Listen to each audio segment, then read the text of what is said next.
all I can tell my Democratic friends is, look, reasonable people disagree, and I get it. But you're just being too emotional. You need to go drink a big, old, cold, tall glass of get over it and realize that President Trump is the President of the United States.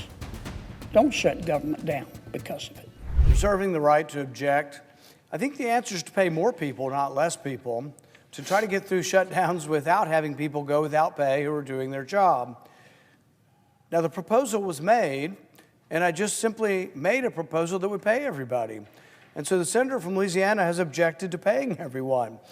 So I don't quite understand this. We could pay everyone. We could have paid everyone had he agreed to my motion. My motion was to pay everyone. Pay the soldiers, pay the air traffic controllers, pay the staff, pay everybody that's working, and yet there was an objection. So I don't understand what's going on here. Should the emphasis be to pay less people or more people? Why would we try to punish certain groups of people instead of paying all the people who are working? Why would we not do that? So I don't understand the process we've gone through here. We just had a chance to pay all the people. We had a chance to pay the air traffic controllers. We had a chance to pay the soldiers. We had a chance to pay all the government workers, and then there was an objection. So I don't understand what we've gone through here, but I, for one, believe that the workers should be paid. I, for one, believe that we should fix this permanently. The bill that I have presented is not just to pay them one time, it's to pay all workers all the time who are under contract, who show up for work, whether there's a shutdown or not. It's a permanent payday for those who do their job. That was the fix. It's not a niche bill. It's not to punish one group or the other group. It's to say, if you're working and there's a disagreement on the spending levels, that all workers are paid. I don't understand the objection, and I will continue to support paying all the workers all the time they're at work, whether there's a shutdown or not. I object. Objection is heard. Mr. President. Chair recognizes Senator for Louisiana. A point of clarification. Senator Paul has objected to my bill, or he wants me to modify it? He objected to your bill. Okay. I'm not done yet. Let me see, maybe I wasn't clear. I apologize, Rand, if I wasn't clear. I support Rand's bill. It's actually Ron John's bill, but I support his idea. What I'm saying is if everybody over here isn't being paid, members of Congress shouldn't be paid, okay? What Rand is saying, Senator Paul is saying is, let's pay everybody. And he's absolutely right. I support that. But I want to pass something. I want to pass something, Senator Durbin. We live in the real world. And my bill is more likely to pass the House and more likely to be signed by the President than Senator Paul's bill. I wish that wasn't the case, but it is. I don't think that the House is going to pass Senator Paul's bill. And I don't think it's any secret. I'm not saying he's right or wrong, but President Trump does not consider Senator Paul to be part of the MAGA agenda. He said that. He's tweeted it about a squillion times. Am I wrong, Senator Durbin? I mean, he's tweeted it about a squillion times.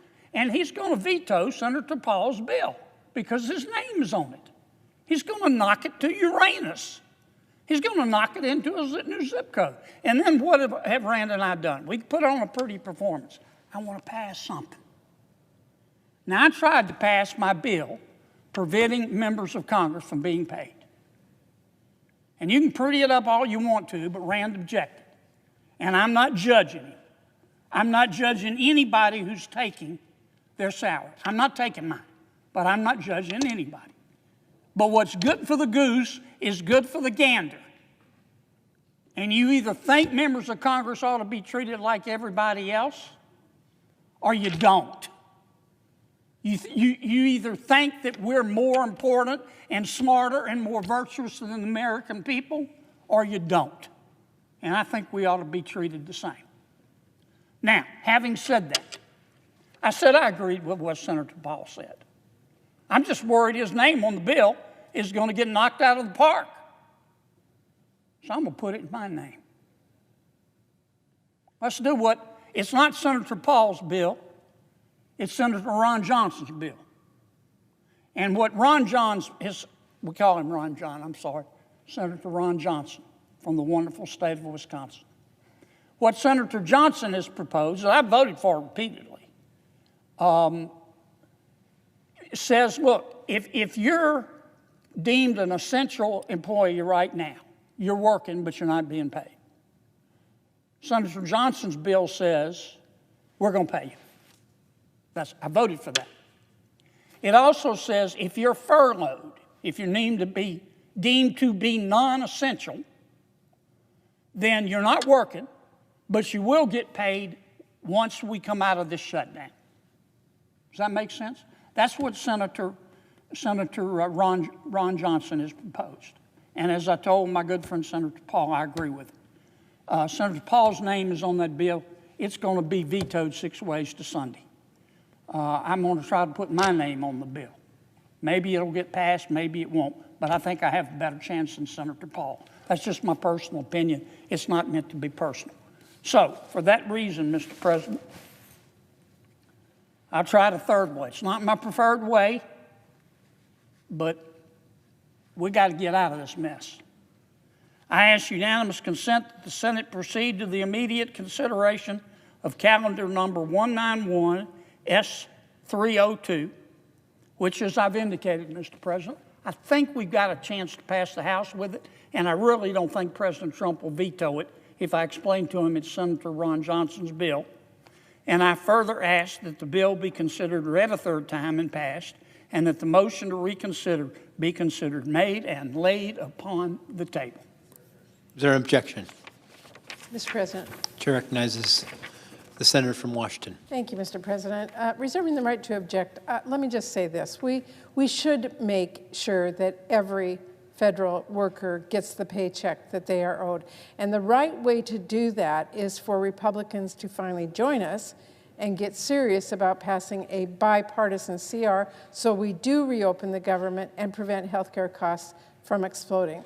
Instead, the bill that the senator from Louisiana is asking for unanimous consent for actually lets Donald Trump and Russ Vought decide who they want to pay during a shutdown, and that will allow them to stiff everyone else. President Trump has said he will only pay the people he wants to.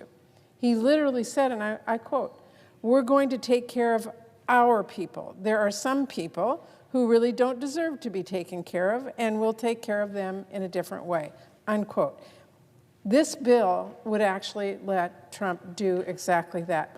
Mr. President, we should make sure all of our workers get paid, not just the workers Trump likes. So the best way to do that is for, of course, Republicans to sit down with us as Democrats, work out a solution to reopen the government. If instead you do as the senator from Louisiana suggests here, then at a minimum, it should cover all employees. And that proposal is out on the table with Senator Van Hollen and Senator Peters. Thank you, Mr. President. For that reason, I object. Objection is heard. Chair recognizes the senator from Louisiana. Mr. President, look, I get it. You know, this is why we're in a shutdown.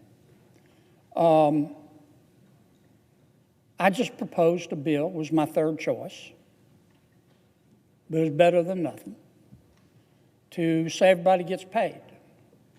And my good friend from Washington State objected. I don't know what else to do. I voted 14 times to open up government. I can't change the election. President Trump was duly elected President of the United States. He was, in a free election. And the American people spoke. And some of my colleagues are upset about that. In fact, they hate the president so much, they've shut down government. They hate him so much that if President Trump came out in favor of breathing to live, they would hold their breath. It's not rational. And I just don't know what else to do. All I can tell my Democratic friends is, look, reasonable people disagree, and I get it. But you're just being too emotional. You need to go drink a big old cold, tall glass of get over it and realize that President Trump is the President of the United States.